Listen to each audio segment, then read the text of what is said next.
Hi, this is Bedo.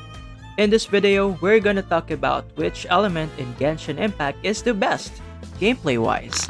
I think one of the best selling points of Genshin Impact is their elemental reaction mechanics. It is just well thought of and is really fun to play with. With that, we get to play 7 powerful elements, namely Anemo, Geo, Electro, Dendro, Hydro, Pyro, and Cryo. But I think there is one particular element that shined since 1.0 and even shined brighter when Fontaine was introduced. I know you saw it already. It's Hydro. And here's why. But before we start, please subscribe and hit that bell icon so you get notified when I go live. Reason number 1. If we talk about elemental reactions alone, Hydro is one of the best, if not the best element to use. Hydro reacts powerfully with almost all the elements. There's a lot of overpowered reactions that are enabled by and with Hydro.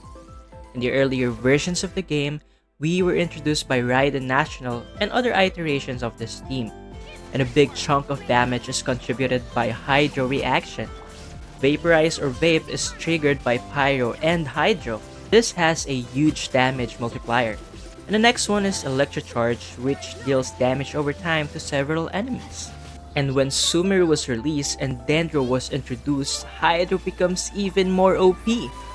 Because when we mixed Hydro with Dendro, we get this Dendro course, which can either turn to Hyper Bloom when struck with Electro, or Burgeon when applied with Pyro. If you do not know yet, using Hyper Bloom is one of the easiest way to clear the Spiral Abyss. Another less popular Hydro reaction is Freeze, which is actually my favorite. This is very useful against multiple small enemies. You'll be surprised on how convenient this reaction is. Another reason why Hydro is possibly the best element in the game is because of its offensive and supportive utility. Most of the elemental reactions and resonance of other elements are either just offensive or just supportive. Or if it happens to be both, there are caveats. Pyro and Cryo reactions are very offensive. It focuses on dealing high damage, while their resonance focuses on attack and crit. Anemo, on the other hand, is very supportive element. Swirl is very strong, but only a handful can do a full offense. Geo Resonance has both offensive and support capabilities, but its lack of useful reaction to elements makes it fall behind. And surprisingly, Electro is actually an underrated element. Its resonance gives us energy. However, you don't have as many options as Hydro with Electro. You are either stuck with Moon Electro or with Dendro teams. Overload, Superconduct, and Electro Charge, though powerful, do not output the biggest damage in game. So Hyper Bloom might be your top choice here. And Dendro is actually a very powerful element. Its resonance gives us EM, and its reaction are still considered meta until today. However, unlike Hydro, Dendro doesn't react to all elements. Now let's talk about Hydro.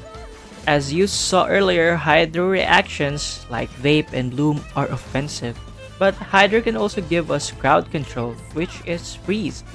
Hydro resonance gives us HP. It might seem lame and boring on the surface, but there are countless of characters that scales with HP. Not just Hydro characters, shielders like Zhongli, healers, and even sub DPSs and DPSs scales with HP. As they call it, HP Impact. Not to mention, the increase in HP helps in survivability, especially in the Spiral Abyss. And with the introduction of Fontaine, HP becomes even more useful stats. Reason number 3. Hydro character lineup is just insane. Their sub DPS and DPSs are among the top in-game. Xingqiu and Yelan, they don't need introduction. They're among the strongest units in Genshin Impact. If you have them, you'll obliterate the game. The new addition, Neuville, proved that he is the Hydro Dragon with his surprisingly powerful charge attacks and the ability to sustain himself. You can never go wrong with Nilo, Child, and Ayato too. And surprise, surprise, Hydro also has arguably the best healer in game, Kokumi. I, of course, won't forget about Mona, who has incredible damage buff. They have it all: Hydra just has it all. Their Archon Farina is also coming very soon.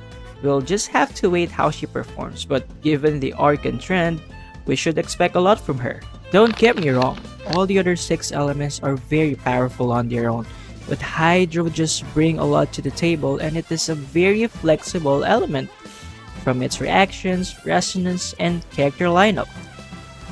Do you agree that Hydra is the strongest element? I'd like to hear your thoughts. Again, this is Earl Bedo. See you next time.